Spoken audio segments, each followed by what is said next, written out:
Hi everyone, Ariana here from Well-Fed Photography. If you've been following along on our page, or even if you're new to our page, you may have recently learned that we're doing a book of breastfeeding stories from individuals across Ireland. And from doing all of these interviews, I found that our stories are so powerful. And that is one of the reasons why I'm so delighted to have Deborah from Bainne Beatha here to talk to us about some things that she discovered whenever she and a few of her other friends did a survey about breastfeeding experiences. So Deborah, I'm delighted to have you here. I'm wondering if you could tell us a bit about yourself, a bit about Bainne Beatha, and a bit about what you're trying to accomplish with it.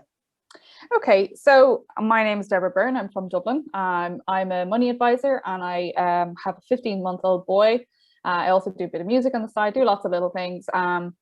And Bainne Beatha basically only exists probably in the last week or so. But to give you a bit of background, it was kind of accidental. Basically, the Lord Mayor, Hazel Chu, is passionate about breastfeeding, and she posted last summer about, you know, in her new role, she would love to work on improving breastfeeding support services, and did anyone have any suggestions? So I was in a small WhatsApp group of women who live locally. I live in Dublin 7. And we had very similar experiences of the support services, quite mixed, to be honest. And so I said to them, I was like, well, I'll just pull up the questionnaire and we can fill it out and I'll send it all in together. So I did that, but it was shared organically across social media, and I got about 145 responses. And because I'm not a professional designer of questionnaire, like it was just from me and my friends, I had lots of open-ended questions, which means you room for massive amount of text. And I thought, oh God, when I saw it, the amount of work that was involved. And so 3 others got involved.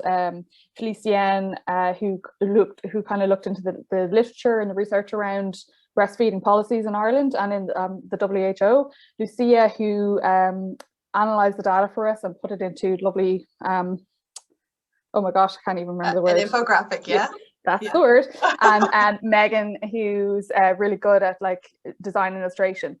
And they helped me comb through the data. And really, by looking at the stories and the numbers, we could see that Irish maternity hospitals at the moment are still not fully implementing the National Maternity Strategy, the HSE Breastfeeding Action Plan, and they're not consistently practicing WHO or the Unicef breastfeeding guidelines.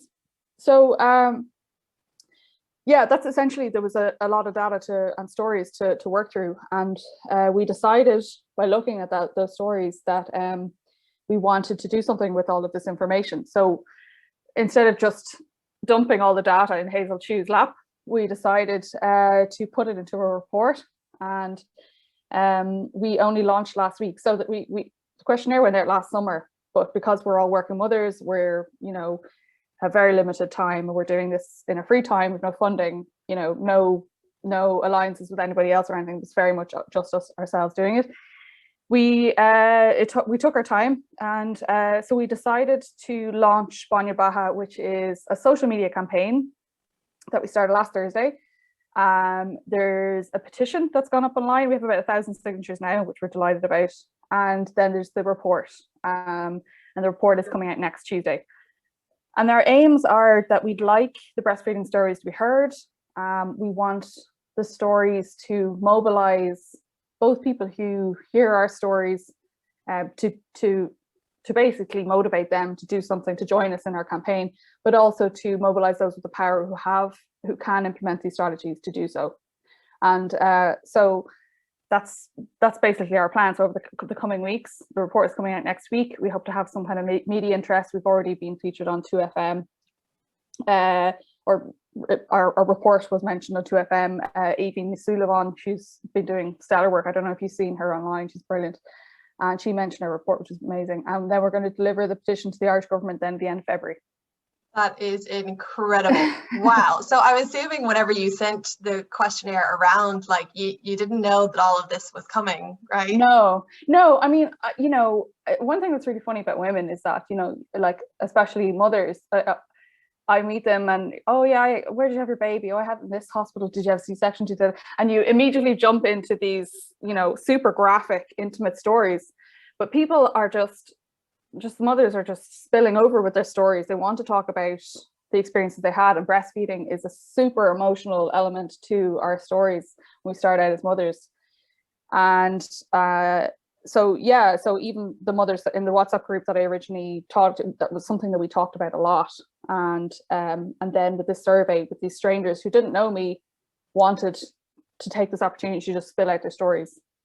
Yeah. So it's something people want to talk about, for sure. And you mentioned the emotive side of breastfeeding, or just an entrance into motherhood anyway. So was that something that sparked your desire to bring this forward yourself? Like, did you have a very emotional entrance into motherhood, or maybe establishing breastfeeding? Were there challenges that you faced? Yeah, oh, big time. Like I ended up having a C-section, and I would have 1,000 C-sections over the difficulties I had with breastfeeding. Oh, I felt like I faced everything. I didn't. When I researched more, there are more issues, a lot more. But for me, I couldn't get the baby to latch. I had very mixed experiences with midwives in the hospital. Some told me, great, let's sit down, let's make a plan. Others said, I think you should give up because you've had a C-section and your baby's very lazy. So I left the hospital with a pump, and basically just go pump and you'll figure it out by yourself. That was my experience. And I developed mastitis. I ended up hiring a private lactation consultant who ultimately saved my breastfeeding journey because I had the money to do so. And it took about 7 weeks for me to get to established breastfeeding, and I was really determined. But 7 weeks with mastitis, and my partner was very supportive and could give me the time and support that I needed.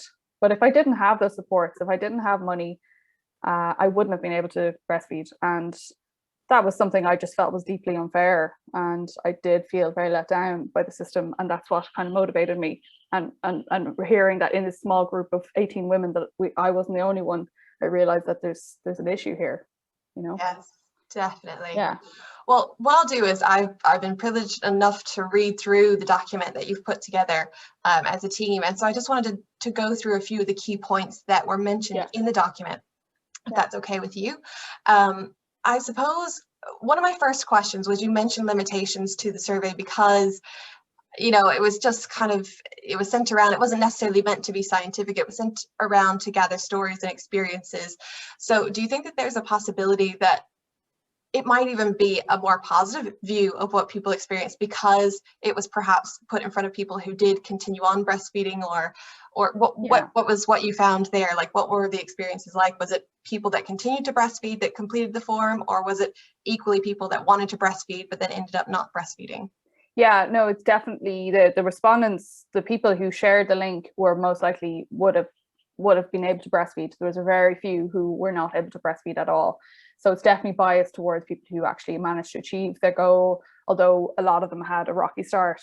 So like you say, we do say in the report that we kind of give that disclaimer that this is not a broad representation. There was no efforts made to get a broad sample. 145 is not an insignificant number of mothers, but it's still largely Dublin based, largely in the 3 main maternity hospitals, and largely had means to be able to pay for help. So those things will have skewed the results for sure. Okay, yeah, and I think that it's interesting to start there, because what you found, like if this was coming from women who ended up being able to breastfeed or overcome their challenges, whether it was through financial means or otherwise, or other support around them, I think it's interesting because the results are still stark. Like when you sit and you look at them, and we'll go through some of them. One of them was that 84% of respondents intended to exclusively breastfeed, and 53% ended up exclusively breastfeeding after birth. So I'm wondering if you have information on how long these individuals continued to feed, because what I found in doing my own research is that for instance, in England, the numbers start out much higher than breastfeeding mothers in Ireland, but by 3 months, they've both fallen off starkly. So I'd be interested to know how long these respondents ended up going on to exclusively breastfeed, or if you even have that information. Yeah, see, if I could go back, I would absolutely ask that question, but unfortunately, it's not something that we covered in our project. But there is, like you say, there is a lot of research that do cover it. By the time of completing the survey, when we looked at the age of the babies involved, they were about a year old. But our question didn't specify which point we were referring to in terms of the breastfeeding outcomes. So unfortunately, I don't have an answer for that, which is a shame because we'd love to know. Well, and I suppose too, it's important to mention that some of the experiences were during COVID, but many of the experiences were actually pre-COVID. So this is not even taken into consideration all that we've been going through as a society, and with the different things going on with COVID being present in our lives. In reviewing the responses to the questionnaire, you found that some mothers were encouraged to pump rather than obtaining the support to get the correct latch. And you mentioned that yourself, that you experienced that. Were there other things that were correlated with this information? Like, for instance, you mentioned going on to have mastitis. Were there other issues, like issues with supply, challenges getting the latch established, or increased expenses to families that ended up having to, or being encouraged to pump rather than getting the latch sorted? Yeah, when respondents said that they are challenges, usually I think a third of them reported 3 to 4 challenges, and that include things like cracked nipples, engorgement, flat nipples, inability to latch, could latch but couldn't stay latched. But we didn't look specifically into correlations of advice and perceived issues. I can only say in my experience that because midwives are so run off their feet and have so little time, establishing breastfeeding takes time, and they don't have it. And so pumping basically outsources, it maintains your supply so that you can still establish breastfeeding once you've left the hospital. And so I think that's the best that they can do with the time that they have, is to say, just keep pumping and you can get it sorted later. But it's not a solution, because like we said, not everybody has the money to hire a private lactation. So a lot of people don't even know that they exist. And that was some of the responses we got on Instagram, Twitter. I thought there was one woman who, she's had 3 children now, and on her 3rd she's breastfeeding fine, but on her 1st she didn't know anything about a lactation consultant and had to give up. And it's so sad that that that's happening, throughout the country. But yeah, most had several issues, and most of them, 60% of our respondents had to get private help outside the hospital. Yes, we'll definitely get to that as well, because that was in line with my next round of questions. But I think it's just so important that this is out there, that people are understanding what is being experienced within the maternity hospitals. And like you said, it's not necessarily this, it's not as if healthcare workers are not wanting to be of support, but perhaps they're just stretched too thin, and they might not even have the education themselves to give accurate information to people that are needing it. So there's so many facets to what can be improved, and we'll talk about that at the end too. But let's just go from what you mentioned there. So in the report, you found that 60% of women spent an average of €440 to get help with breastfeeding, whether that was through hiring a private lactation consultant, which, by the way, when I was doing the interviews for the book that I'm doing, I found so many people that also did not know that lactation consultants even existed. So they were unaware of that, or unaware of where to find help when it came to breastfeeding. So you also mentioned the expense of hiring breast pumps, having tongue tie procedures done, and other feeding related expenses. So would you know how many that invested in trying to get over these hurdles or challenges, how many were able to continue on from there? So that they invested in the money, and then it worked, and then they were able to. I can't give you direct data to correlate the amount of money versus the duration of the breastfeeding, unfortunately. You'd said that there were a quarter of the participants who actually achieved their breastfeeding goals. They left the hospital with breastfeeding established, as they'd hoped they would do, and then 60% had to seek extra services or supports outside the hospital to be able to help with establishing their breastfeeding. So that leaves 15% there of participants. Do you know, did they cease breastfeeding, or do you have information around like what category they fall into? Yeah, no, that's a good question. I don't have a figure in front of me, but many of them reported getting support from breastfeeding support groups like Quidula Lech, Friends Family, Public Health Nurse, the online community, but some of them just discontinued breastfeeding. But it's something I can look into for you to get an exact figure. That's amazing. Are there other areas of the survey that, like, obviously these are just highlights, it's not everything that you found through the survey, so do you feel like there are other important areas of it to bring to light, like perhaps people's experiences in hospital and how they felt the communication was with healthcare workers, or are there any other aspects that you feel are important for people to know? Yeah, I mean, when you look at the response as a whole, you can see that this is not just it's not just one-off, which is what I thought at the start when I started out. I thought, well, me and my friends, we just had particularly bad experiences. And then you see this is a systemic issue where support is not prioritized, not necessarily because there's a lack of will, but because there's a lack of funding and resources and time. There just isn't capacity at the moment to give mothers the support they need to meet the standard that's set for them. One of our respondents said no mother should leave the hospital without knowing how to feed her baby, but it seems like that still happens, and that is indicative that the system is not working, you know. And the strength here is the stories. The numbers only really tell one part of the story. The emotional aspect of the experience is for mother and baby, and presumably the wider family, and it's really significant. You know, these experiences around birth, they stick with you for a long time. And even since we launched last week, we've been getting a lot of private messages from mothers saying that they feel very passionately about this and they feel like they've been let down. So also, I think I mentioned it earlier, but just to reiterate that the women who completed the surveys are self-selected, predominantly based in Dublin, and they gave birth in the large maternity hospitals.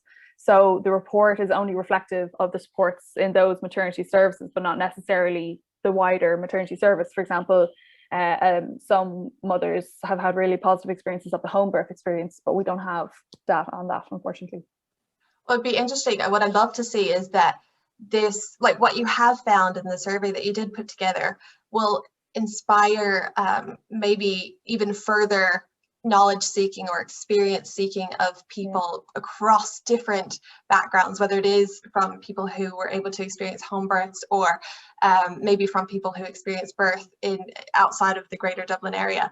But I'd love to also ask, how would you like for this information to be used?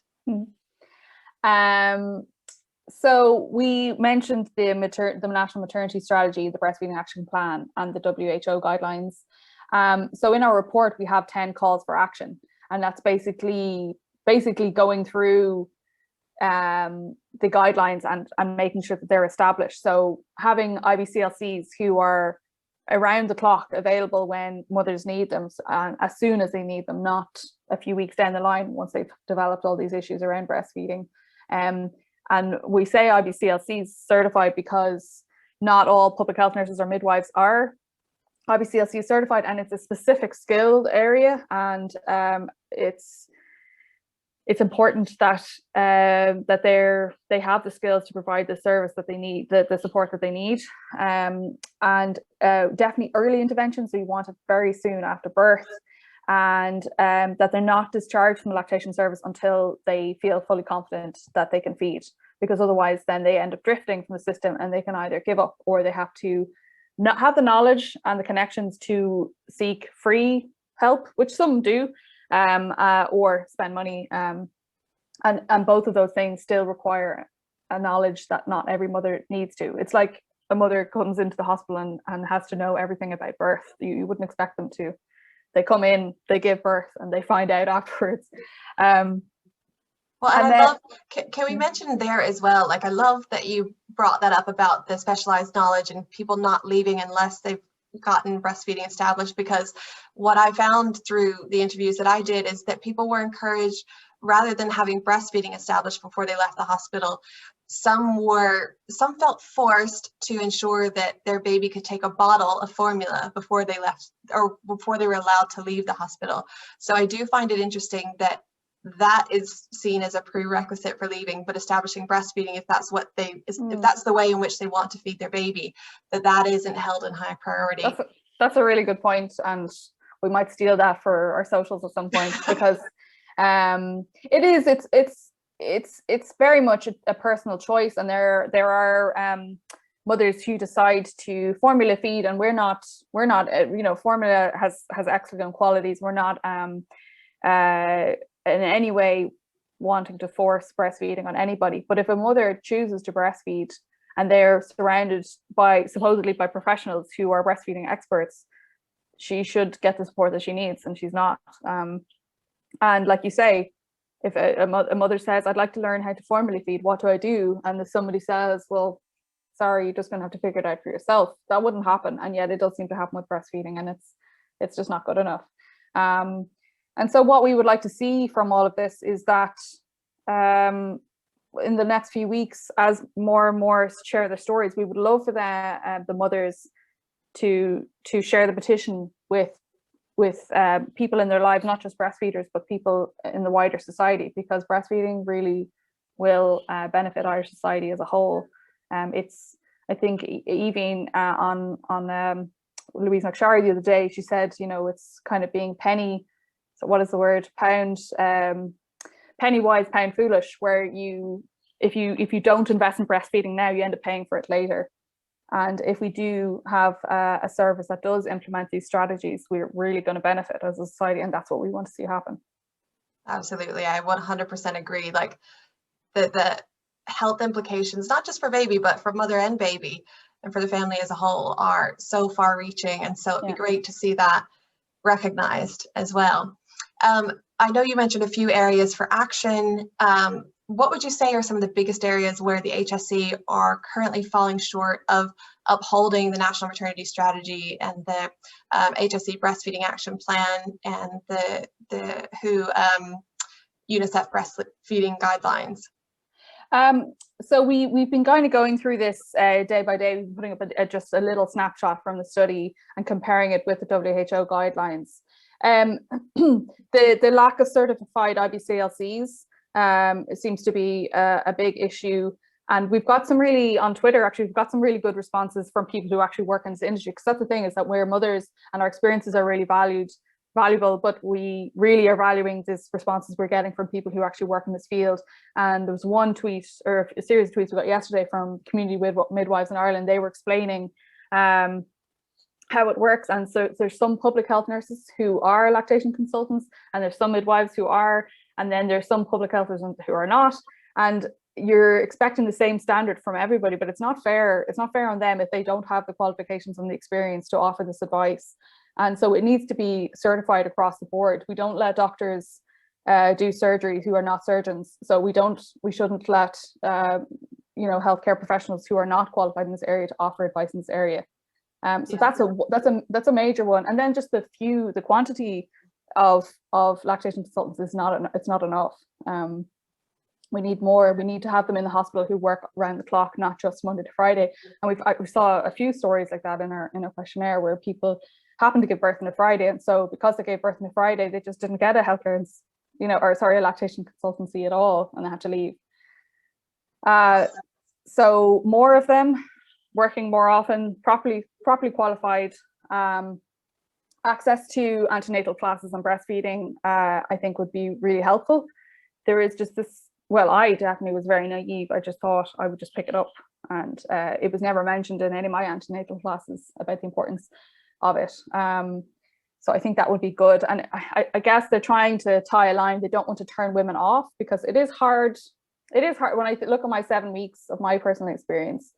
It is hard to explain why it was still so valuable to me.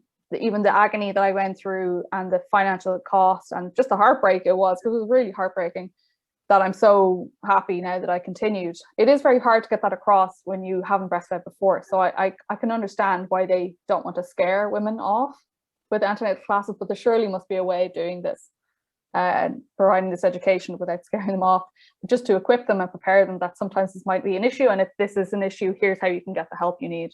Yes.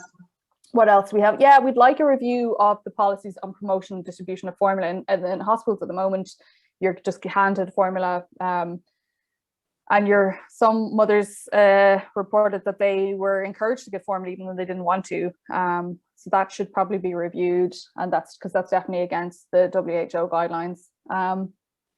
What else? A survey. At the moment, there's a survey happens every year of users, service users, and the feeding is all kind of captured under one heading, and there isn't really a space given for qualitative data, and that really I think should be changed. So there's very little space for women for mothers to talk about how they found their experience in hospital and around breastfeeding, and that's I think why we're getting such a response. And that space needs to be created, because how do you improve a service if you don't allow that to happen? Absolutely.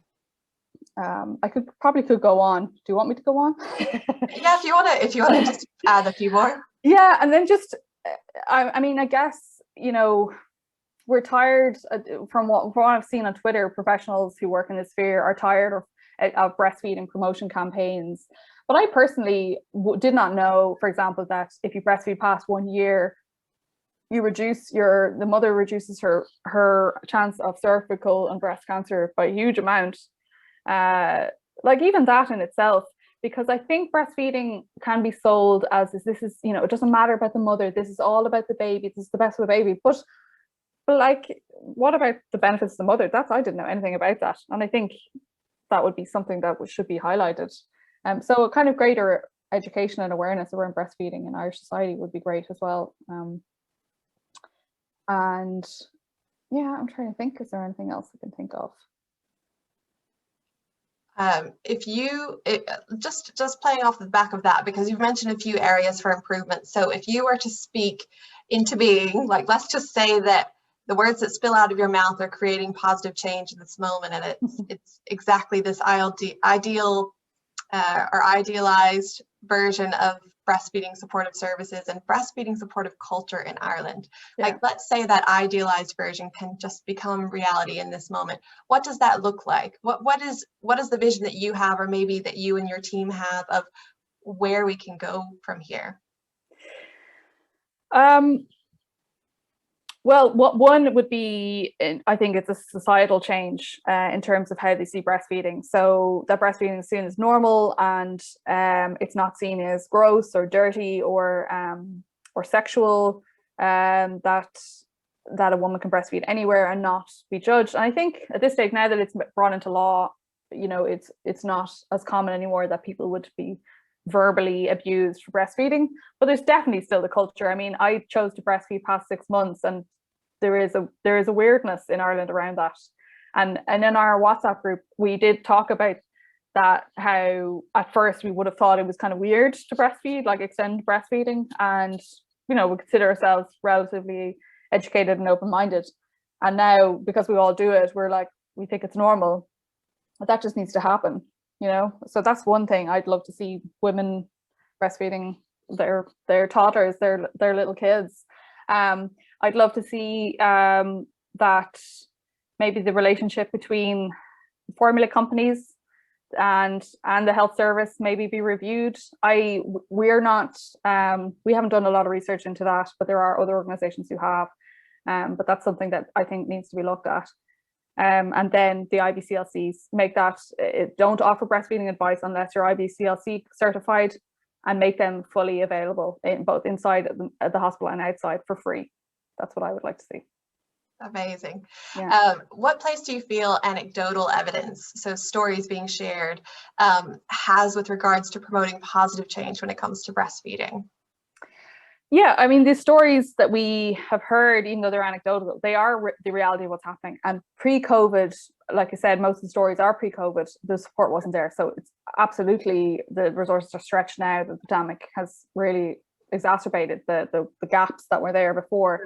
And then to compound that is the isolation that mothers and their families are experiencing now on top of that. And anecdotal evidence, it generally builds empathy. And we hope that with raising enough support for this, not just from other mums, but across society, to ensure that it's prioritised by the government. And action plans and strategies are all very well, but even if one woman leaves the hospital after giving birth not knowing how to breastfeed, then the system is not working. So that's what I think the power of the stories will have.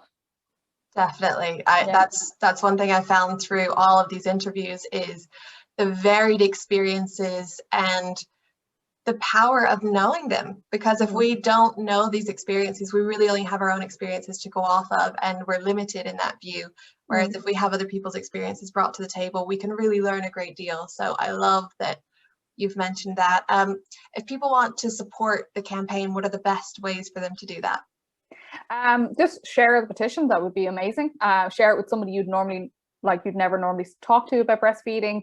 You know, there have been women in Ireland just crying by themselves in delivery wards and on living room couches because they're not able to do something that they've been told should be easy to do for their baby, and sometimes they're even told not to bother trying. So the responsibility for teaching them to do this lies with our government and our society, and we need to show that a lot of people think that this is a failing on their part, that this is not happening. And yeah, I think the petition is a big one. If they want to reach out with their own stories, they can do that. Follow us on social media. I think you're going to be providing the links. And send us an email if you have any feedback or any thoughts or suggestions. We don't know yet what the future for Bainne Beatha holds beyond February, but we're excited to see, you know, what comes of it.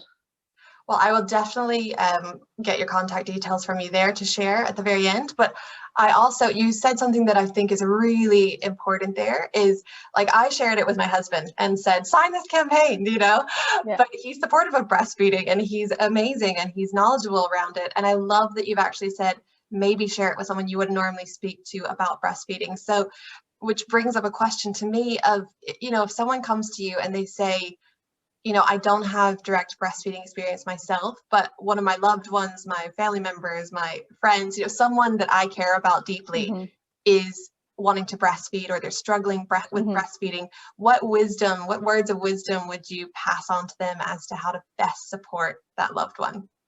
Yeah, I think tell them that, you know, breastfeeding is not just nutrition. So there are so many, it gives you the warm and fuzzies, you know, when it's done right. It can be really an amazing experience to help you bond with your baby. It kind of calms you, it calms the baby, it regulates their temperature when they're young. It just and then when your baby gets older and is, you know, like just jumping all over the place, it's one time that you get just this physical quiet stillness. That's a lovely connection. So I tell them that it's an amazing thing. It's powerful when it works. I'd say you could follow a lactation consultant on Instagram. You could take an online breastfeeding class, maybe watch support videos on YouTube. Ask, you know, the person breastfeeding if they need anything, you know. And the HSE do have resources and suggestions for partners on how to support their partner breastfeeding. And every baby and every mother is unique. So every breastfeeding relationship will be unique. So if you can support them when they have challenges, don't discourage them in their goals. Or if they feel that they've failed, give them whatever support you can, you know. That's beautiful. Thank you so much. If people do want to get in touch, I'll put the links in the description as well. But if you just want to verbally tell people how to get in touch with you, please. Yeah. Share. So the name of our campaign is Bainne Beatha, which means milk of life. So it's BAINNE BEATHA, and we are on Twitter, Instagram, and Facebook under that name. And our email address is mail for bainnebeatha@gmail.com. Thank you so much, Deborah. Is there anything else that you would like to share, or that you think is important to say? One thing is that it's not too late. For people who are about to have a baby or have just had a very small baby, it took me 7 weeks to breastfeed. It's not too late, and there is help there. So don't give up if you don't want to. Right. You can get the help there, and we'll all help you on social media if you don't get the help from the HSE. I love that. Thank you so much, Deborah. Thanks for having me. I appreciate you being here, and I appreciate all that you and the team are doing to support breastfeeding in Ireland. Thank you. Bye.